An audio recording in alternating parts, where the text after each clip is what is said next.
You're listening to The Blind Stealing the Blinds, a podcast by students of the game for students of the game.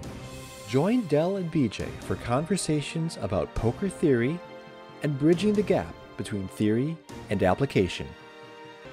We're all in this together, so let's get to it. This week's topic, the influence of your physical health on your poker game. Hey Dell, how's it going this week? It is going fantastic.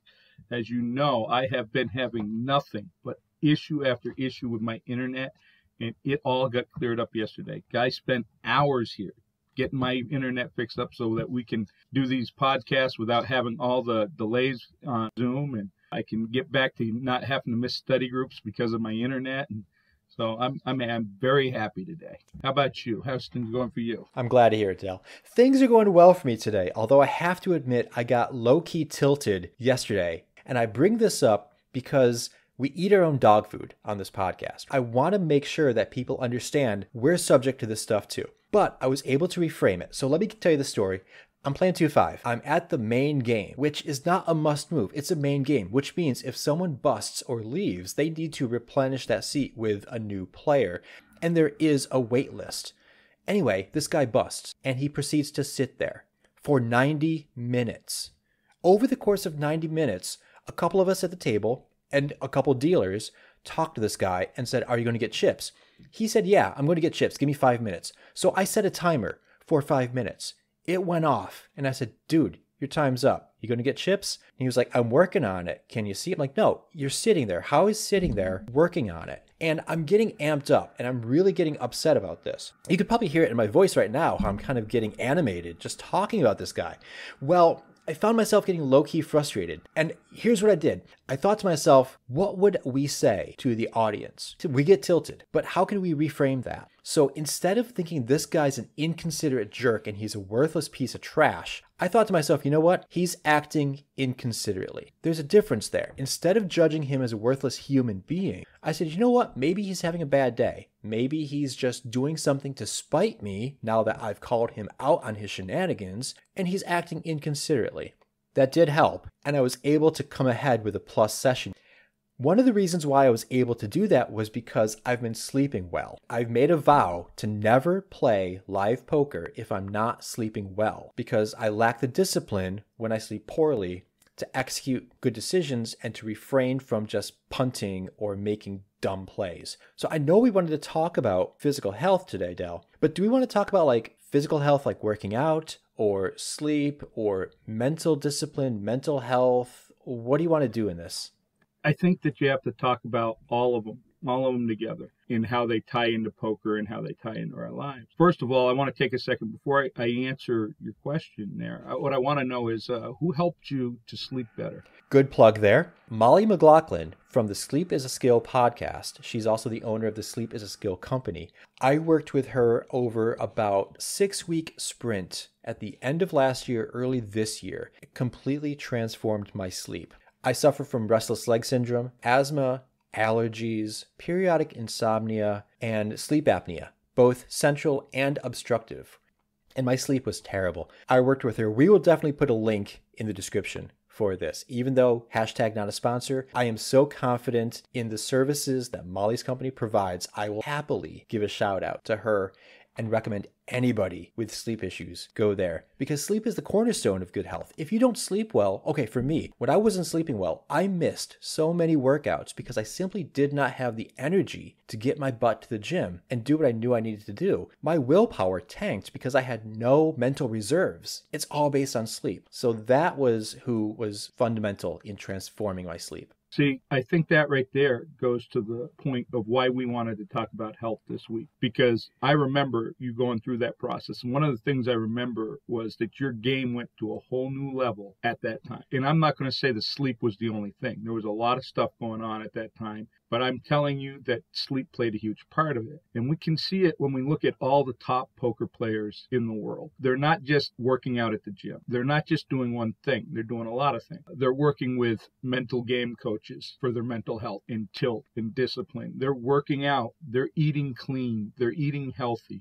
And I look at it, and we often look at the juxtaposition between how you play and how I play. The reality is that there's many that would say that I have a better theoretical knowledge than you. And I don't know if that's true. I might be better at talking about it. I may be better at presenting it. I don't think I know more than you. I do know that you are a better poker player than me. And you do all the stuff that goes to being healthier and better. And I don't. So when we look at this and we look at it like if I want to improve my game, do I have to go work out at the gym? No. Will working at the gym help? Absolutely. One of the number one things we need to be successful in poker is discipline. So if I can get to the gym every day, that builds that discipline muscle. If I can get a good night's sleep, I will be more disciplined the next day, because discipline can wear thin. If you're tired, that discipline starts to slide. So all these things are reasons why we want to take and start adding this stuff into our life. And you know what? If all you want to be is a recreational player, there's nothing wrong with that. If you're playing poker once in a while and you just like to beat the guys in your home game, you don't necessarily need to take this advice. But whereas you are a high-level poker player, and although you may never go pro, you like the idea of being able to beat anybody who is a pro. And whereas I'd like to be professional someday, there are certain things we need to do to get to that level. I think the health is one of those things we need to do to get to that level. We need to address it. I agree. And we typically talk about stating the problem, proposing solutions, and then offering a tool set to our listeners. And I think we've already talked about what the problem is. The problem that we're stating is that there's a strong correlation between negative health, physical, sleep, mental, if you're, let's say, distracted by something going on at work or home, that's going to feed into the poker table. The point is there's a strong correlation between your health and your ability to make positive EV decisions consistently for an extended period of time. The solutions that we want to provide are ways in which you can improve your physical health, improve your sleep, improve your mental game, and then provide some tools to do that. I will say that I've completely enjoyed the fact that having slept consistently well, which I have never done in my life ever, I love playing poker so much more. I have such clarity and presence that when I'm sitting at the table, it's like night and day. I used to feel this perpetual fog in my brain. I'd have this low-key headache, this kind of buzzing that would distract me, and that's gone now. It's fantastic. And sleep being the cornerstone of all those physical elements during the day, I have the energy to work out every day now. Okay, so I work out 6 days a week. I lift weights 3, I do cardio 3, and then I have Friday as a rest day so I can go to the casino after work. That's intentional. I've scheduled my life around poker. I'm a huge fan of naps, and I probably need to get a hold of Molly sometime here in the next few months. The reality is that I sleep about 5 hours. My 5 hours of sleep are very deep sleep. They're all usually in the REM phase. But the reality is every day that I'm not working, I take a nap because I get tired between 3 and 5 and I take a nap and I feel great. So like before my evening sessions, I usually take a nap and I'm like ready to go. And so I'm still getting my 6 to 7 hours. I think that's an interesting point that you bring up. There's sleep and then there's napping. There's weightlifting and high intense interval training, but then there's also casual walking. Like you don't need to go full bore 100%, lift your max possible every day before you play any session. It could very well be the case that all you need to do to get yourself in a better frame of mind to play poker is take a 5, 10, 15-minute walk. It can be casual, it can be brisk, whatever you are comfortable doing. I remember hearing years ago from a friend, he asked me, do you know what the best workout routine you can possibly do is? And I was thinking about, okay, let's see. Do I do like a 5x5? I know the answer to this. Yeah, do I do like a 5x5? Do I do like a split, like a push-pull? Do I do a upper-lower? And he said, no. It's the workout that you're going to do consistently. And this gets us back to the purposeful practice thing we talked about before, because you had mentioned if you're not doing something consistently, it's difficult to maintain it because you always feel this need to catch up. And then you won't catch up, you'll feel further and further behind, and then you'll quit.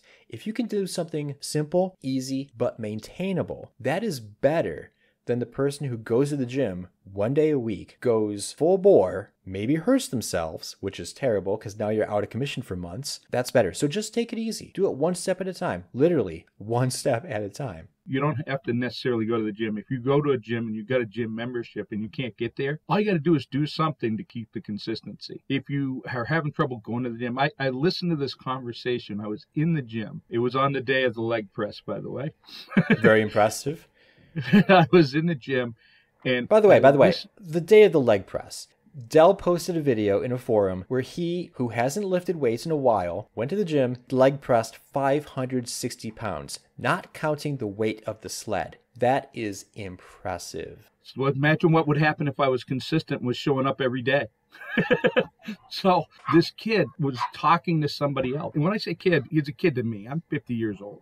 He's like in his 20s. He's saying like the hardest thing about going to the gym is getting dressed.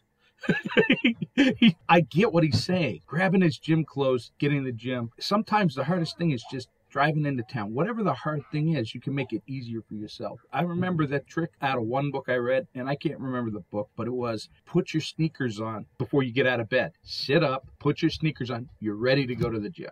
You know what I mean? Whatever it takes to keep that consistency. That goes not just for working out, but that's also for your mental health. Every day, I spend a little bit of time in meditation. That's actually a lie. Most days, I spend a little bit of time in meditation. And them days are better. When I say meditation, my meditation may not take the same form every day. Sometimes my meditation is sitting on the back porch in the sunrise, drinking a cup of coffee. But other days, my meditation can be a deeper meditation. But it's a moment that I take care of my mental health. I've worked with mental coaches. I've worked directly with Blake Eastman on my mental game. All these things are very important when we're poker players, but it's just important period in our life. We're going to be better human beings for it. As far as the food goes, I think this is another important part of our health. I know that I have a very carb heavy diet. And the problem with that is after I eat carbs, I am literally knocked out for like an hour. Like there's literally an hour where I can't function. And then after that, I slowly get back to normal. So I can't eat that crap, at least not the processed carbs. I can eat like vegetable carbs that aren't processed, and I can eat whole grains, eat a cup of white rice, and that's it. You know? Yeah. So all this stuff, it's just better for us. Now, some people aren't going to like to hear that. Some people want to eat their pizza and then go play poker. All right, but you're not going to play as good. Right. I want to piggyback on something you mentioned before about that tip where you get out of bed and you put your sneakers on. I also remember reading that, and I cannot for the life of me remember what book that's from, but I know it's part of a suite of tools and tricks to help people nudge in the right direction. And it might actually be nudge. I remember listening to a Freakonomics podcast where they talked about the guy who was responsible for coming up with nudging, like automatically opting in to the 401k plan when you join a new job. Instead of being given the option to opt in, now you're given the option to opt out. And most people will take the default if given the option. So the default is opt in. A couple other nudges that people were talking about was reward bundling. If you don't like doing something like riding a bike, but you do like watching Netflix, you allow yourself to watch Netflix only when you ride the bike. So that's reward bundling, where you kind of take something that you like and you pair it with something you don't really like. That way it will help get over that inertia of not exercising. So I can eat my heavy carbs when I'm leg pressing 560 pounds 8 times? I would not recommend that. Another thing that you could do is have an accountability buddy. Just like in poker, discussing hand histories or strategies or mental coaches that you bounce ideas off of, you need people in your life you can partner with to improve together. When I used to go to the gym, I have a gym in my house now, but when I used to go to the gym, I would go with a spotter. Now, one benefit of having a spotter is that we could lift heavier without fear of failing and dropping the plates on our chest because they're watching our backs. But another one is that they can motivate us to get that 1 or 2 extra reps at the end of the set. Also, if I wasn't going to go to the gym, my buddy would hold me to account and say, no, we're going. It's lunchtime. Get out of your chair. We're going to the gym. And I would have to actively say no to him in order to get out of working out. And psychology tells us we don't like saying no to people. We want to help others. We want to please others. So I would be disappointing my workout buddy if I were to not go to the gym with him. So the fact that he's holding me to account taps into that like short circuit in my brain where, okay, I wanted to go to the gym now, not because I want to be healthy, but because I don't want to disappoint my buddy. I want to start migrating into the tools people can use to be healthier. And they're all pretty obvious. Everybody already knows these, but I'm going to add a couple in that they may not know. One, I know they don't know because it didn't exist until today. Did you invent this? Are we going to copyright this? We are not going to copyright it. And no, I didn't really invent anything. I'll get to it in a minute. Okay. There's obviously your doctor, when you're talking about your health, should be going to your doctor regularly. There's clean eating. There's all sorts of books out there on good, healthy food, better choices. There's books out there on discipline. There's so many things. There's plenty of mental coaches out there. And they don't all, not just for poker, but I mean just mental coaches for your life. One of the things that I'm going to add for a tool is you can join me. I'm going to have to be accountable to the people listening to this. I'm going to start putting out some content on my poker journey, which is on our YouTube page. And if you come and join me, part of that is going to be my health. Part of that is going to be the things I do on a daily basis to improve as a poker player and as a human being. So you can come onto our YouTube page and get to watch that. So that's a tool that might help you along. You might want to join me on that journey. Do you have anything for tools that you'd like to add? I do. A simple tool is charting your progress. We'll post a simple table of how to do this.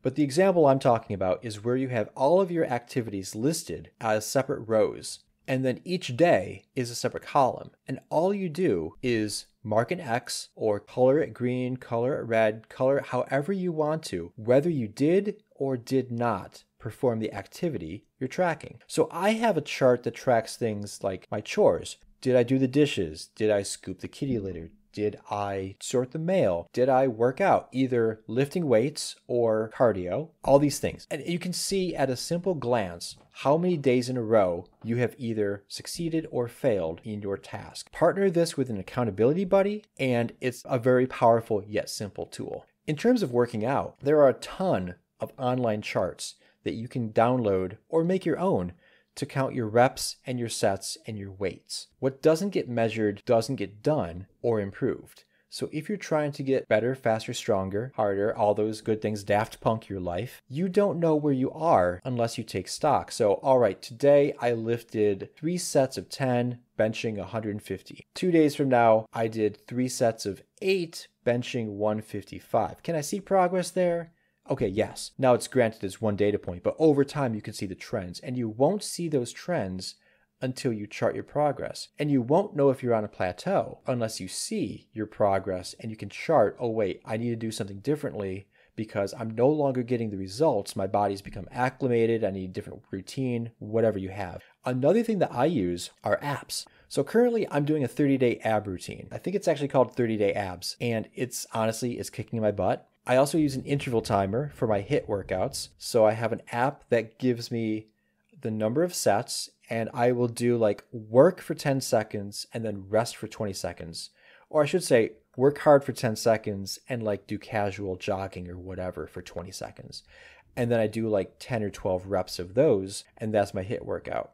I use a Do It Later app, and I will post links to these apps in the description. I have an Android phone. I use a Do It Later app that I use to check in on myself for my mental state of mind during a poker session.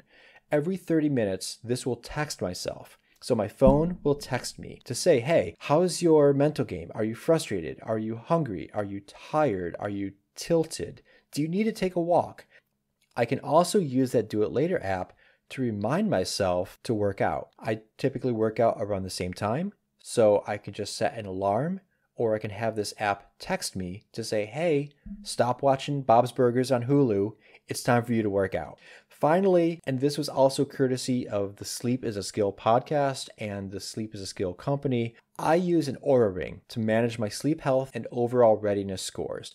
Now, when I say courtesy, they really clued me into it. It's not like they gave me the ring. I had to buy it. It's one of those fitness trackers. You know, an Apple Watch. There are all sorts of fitness trackers that will help you maintain your health either throughout the day or overnight. So feel free to get one of those and see how you're doing. That Oura Ring has been invaluable to me. I will wake up in the morning and I'll notice that my sleep score and my readiness score are complete crap. So I won't go to the casino. Previously, I would power through it. I would say, you know what? I know I didn't sleep well. At least I feel like I didn't. I'm still going to go to the casino and try to power through it because I know I'm tired. If I know I'm tired, I should have the mental discipline to know that I'm tired and take the appropriate actions. The problem with that is because I'm tired, I don't have the mental discipline to do what I need to do to protect myself. So I sabotage myself there. So those are a lot of tools I use. And honestly, it's a lot because if you know me, I put a lot of processes in place to follow the wisdom of the 90s and check myself before I wreck myself. You are so corny. I love you, man. Thanks, Dell. Appreciate the time. Thank you. It's been great again. It's always great. And until next week, this is The Blinds Stealing the Blinds. Like what you heard? Head over to anchor.fm/theblindsstealingtheblinds to subscribe, access our show archive, and find us on the socials to continue the conversation. While you're there, you can also support the show. $1 blind per month is all we ask.